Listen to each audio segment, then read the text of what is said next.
Takže čo kľudne ste stíhať Jet a dneska je to 5 faktov o Bonnie.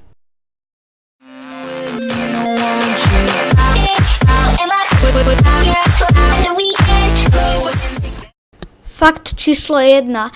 Bonnie bol ako prvý pridaný do hry a ako prvý opustí javisko, ako prvý sa k vám dostane do kancelárie. Fakt číslo 2.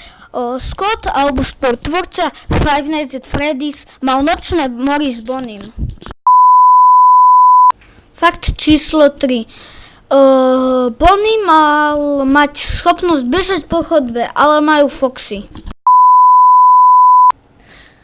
Fakt číslo 4. Bonnie vykúkáva do vašej kancelárie podobne ako Springtrap z Five Nights at Freddy's 3. A posledný fakt číslo 5. Scott prehlásil Bonnieho za najstrašidelnejšieho a úplne najstrašidelnejšieho animatronika.